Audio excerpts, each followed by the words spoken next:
good morning. Thank you all so much for being here today. My name is Anna Volker, and I'm the SciAccess Conference Director.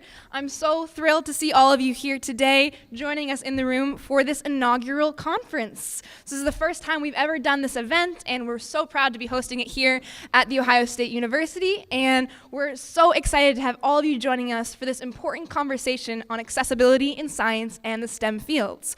We're going to start off today with an introductory talk by the faculty advisor for this project, Dr. John Beacom. So he's been my mentor throughout this entire project, and this would not be possible without all of his help and guidance. Dr. John Beacom is also the director of the Center for Cosmology and Astroparticle Physics and a distinguished professor of physics and astronomy here at Ohio State. So please welcome up to the stage, Professor Beacom.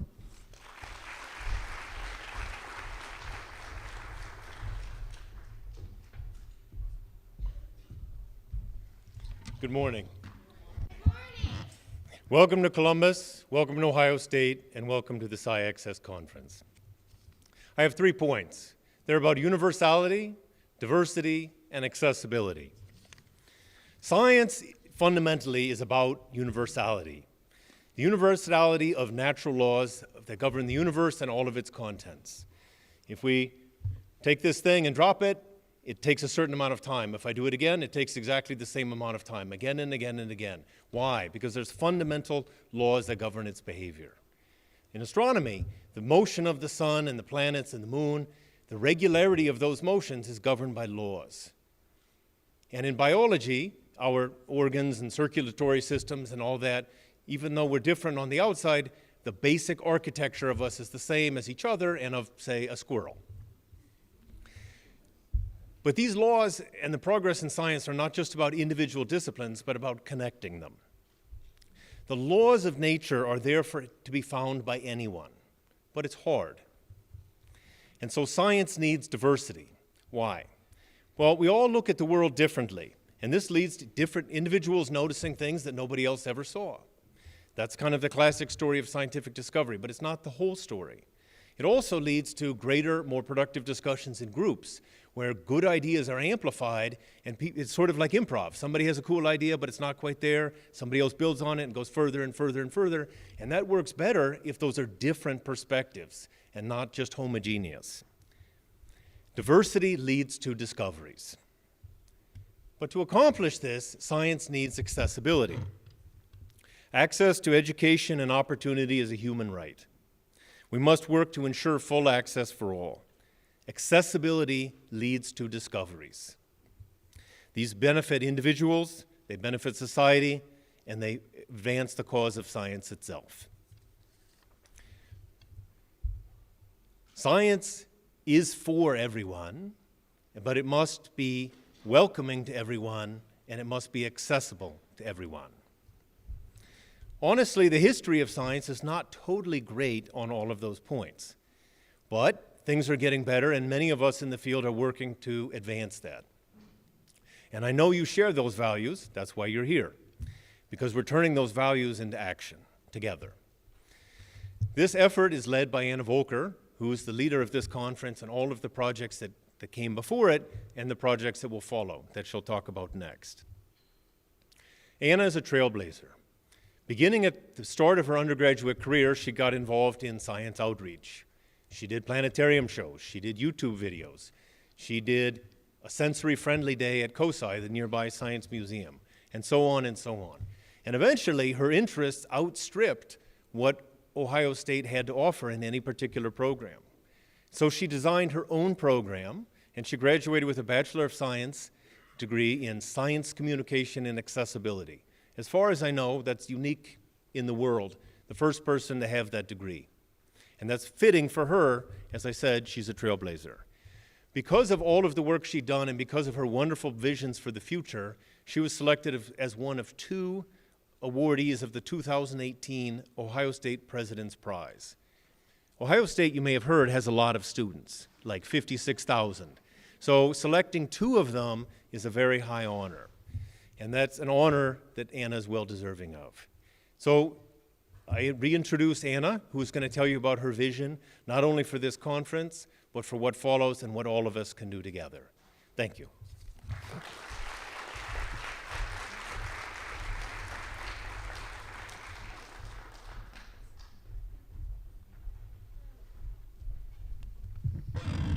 Thank you so much for that introduction. I really appreciate it.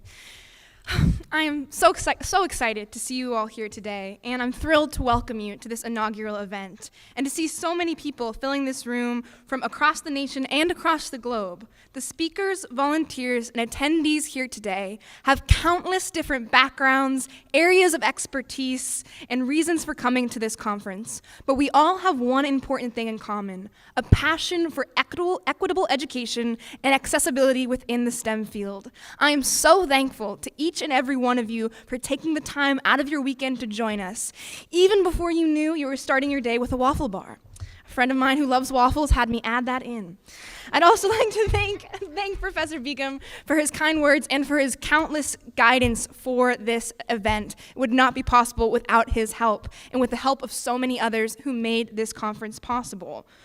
We are here to start and engage in an important conversation on recognizing and working towards removing the barriers faced by students, professionals, researchers, and members of the public with disabilities, both in academia and society at large. My hope is that this conversation lasts well beyond this weekend as we continue to collaborate with one another and with our communities to create a culture of inclusivity, not only in science, but in all disciplines, and this can be done through actionable steps and innovative programs, many of which are being showcased here today. My own passion for accessibility actually began during my second year of college here at Ohio State, where I participated in the university's Shakespeare and Autism program. This is an Ohio State collaboration with the Royal Shakespeare Company, and it uses theater outreach and Shakespearean plays to inspire communication skills and work on breaking down communication barriers for children with autism. This program uses acting and works on various activities like making facial expressions or eye contact that can sometimes have the potential to be more challenging. Through this program, I fell in love with the way that theater and imaginative play were reaching people. I saw these kids grow and change and step out of their shells in new and incredible ways. And this program struck me as something so important because it was designed around the principles of inclusion. I realized that these types of life-changing programs can be created in any field, and I started to wonder what that might look like in my home field of astronomy. Maybe it would be like a 3D printed galaxy, or a tactile planetarium show, or an inclusive star party. As I began to plan this conference, I realized that there was already an incredible network of people in place who share this passion for both science and accessibility.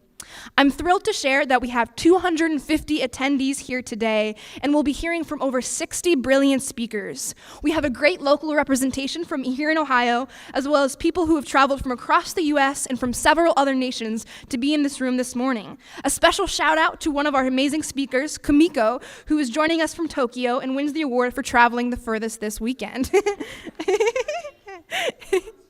Yes, hello. Yes, a round of applause for Kamiko. Great to see you.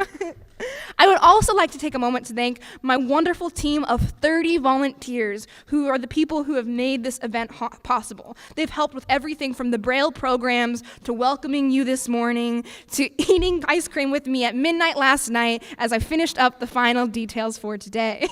I'd also like to give a special thanks to Ashley Newbert and to Sherry Wells Jensen, who helped advise for this event as members of the Sci-Access Conference Committee.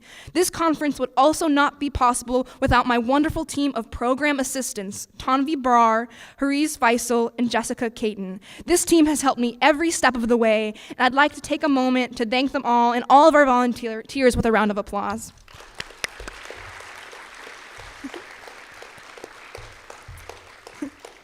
This conference has been a 1.5-year-long endeavor, and my very first volunteers were my family. I'd like to take a moment to thank my mom, dad, and siblings Jack and Emily, aunts and grandparents for being lifelong supporters and for all traveling to Columbus to be here in the audience today. I'd also like to take a moment to give a round of applause to my amazing mother who joins us today on her very first day of retirement after 30 years at PNC Bank.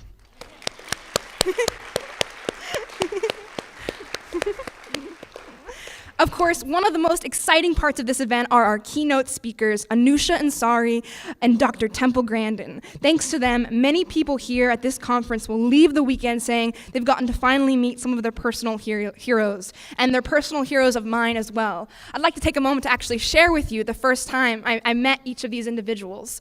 For Temple Grandin, it was at an autism conference 2 years ago, and there's a picture of a very excited Anna meeting her for the first time, just absolutely freaking out and getting to meet someone who's been a big inspiration to me. And for Anusha Ansari, it was as a middle school student. My mother and father had the infinite wisdom to let me skip school for a day in middle school and go to my local science center because some space explorer was showing up. That space explorer happened to be Anusha Ansari, and she graciously met me after her talk, and I left with such an inspiration to go explore too, and to go see what kind of change I could make out in the world. And so after meeting Anusha as a kid, this summer I reconnected with her through the Brooke Owens Fellowship Program. This is an amazing program for women in aerospace, and it assigns mentors to each individual. By complete luck, I was matched with Anusha Ansari to be my mentor for this program, and she is kindly, generously coming today to be with us as our keynote speaker this Friday. So yes, coming full circle. Thanks. Finally, I would like to thank Ohio State President Dr. Michael V. Drake, whose commitment to social change has helped turn this idea into a reality. This conference, as Dr. Beacom mentioned, is being funded by the President's Prize, which President Drake created in 2017. The support of President Drake and all of our sponsors are the reason we are sitting here today. In addition to the President's Prize, the other people and sponsors who have made this event possible are CCAP, the Center for Cosmology and Astroparticle Physics, the Office of Research at Ohio State, and the OSU Innovation Studio. I'd also like to thank the College of Arts and Sciences Technology Services, specifically Doug Dangler and Scott Sprague, for being our amazing video team here today. Before we break out into the sessions, I'd like to take a moment to just go over some of the logistics for the weekend. Both the elevators and restrooms can be found to my left and to your right on the other side of this ballroom when you exit these doors. Maps of the building are available on pages 3 through 5 of the program. If you need help finding anything at all, please feel free to come to any of our volunteers who all have special Bloom name tags. You can also find volunteers at any time staffing the info desk, which is where you checked in right outside of this ballroom, so there'll always be someone to help you there if you ever need it. You may have also noticed that your name tags come with red, yellow, and green strips of paper. These are known as color communication badges, an idea that we are borrowing from the Autistic Self-Advocacy Network. These badges help people express their communication preferences in a non-verbal way. These strips of paper are interchangeable with colors visible in the front, signifying your current preference. Green means that a person is actively looking to socialize with others. Yellow means that they would only like to please socialize with those who they already know. And red means, please do not approach me right now. I do not wish to socialize at this time, although they still may choose to initiate any conversation. For more detailed explanations on how these colored communication badges work, please refer to page 2 of your program. I'd also like to take a moment to share with you our lunch options for the day. There is a marketplace on the first floor of this building, as well as a coffee shop that are both open all day today. And then tomorrow, while the marketplace is closed, the coffee shop will still be open. We also have a list of all the restaurants within a mile from here, which can be found on the last page of your program for additional references where you can find food options outside of the Ohio Union building. Lastly, I'd like to briefly highlight a few of the other things going on this weekend. I'd like to share with everyone that there is a sensory-friendly space available throughout the entire conference for anyone who might wish to have a quiet space to go. This is in the round meeting room on the 3rd floor. This quiet space is equipped with Play-Doh, watercolors, and service dogs from 4 Paws for Ability who will be in the room all day tomorrow. Across from the sensory space is the attendee lounge, which is the cartoon room that many of you enjoyed breakfast in this morning, also on the 3rd floor. This is a social space for anyone who wants to connect with other attendees. As you may have already found, there are accessible board games and card games, including things like Braille bananagrams, Braille playing cards, tactile checkers, and many more. Another space I'm excited to highlight is the Sci-Axis Exhibit Hall, located on the first floor in the Performance Hall. Hands-on exhibits, posters, and more will be on display throughout the duration of the conference and are being set up by our presenters this morning. And so you can go in and explore at any time, and the specific poster session, when the presenters will be there to explain their work to you, is this afternoon from 4:45 to 6 p.m. During this time, we will also have wheelchair sports with the Paralympic Sports Club of Ohio, as well as more service dogs from the lovely Four Paws for Ability. I'd also like to encourage you to continue working on your social bingo cards if you got them this morning. So once you fill out your bingo card, we do still have prizes available for the first few who finish them. So feel free to continue talking to others throughout the day if you didn't get a chance to finish your cards during the breakfast. It is my hope that this conference sparks an ongoing conversation and leads to meaningful change towards greater inclusivity in the scientific community and beyond. I'm happy to announce that one way in which Sci-Access is continuing to be involved in the community is by having a series of talks on science accessibility featured at the Multiple Perspectives Conference hosted by the OSU ADA Coordinator's Office at Ohio State next year. This conference is taking place on April 6th and 7th, 2020, and will highlight a special Sci-Access conference strand. This conference will mark the 30th anniversary of the ADA and the 20th anniversary of the Multiple Perspectives Conference. I'd like to take a moment to thank Scott Listener, the ADA coordinator, who has graciously incorporated the Sci-Access strand within this event. It'll also be the first time that science accessibility is being featured as a specific theme within this 20-year conference. I'm extremely excited for this partnership and for the many others that we hope to continue to explore and grow as this incredible group of people comes together this weekend. Thank you all so much for joining us here today and for dedicating yourselves to making science accessible to each and every person who dreams of pursuing it. I hope to see you all back in Ohio next year. Thank you.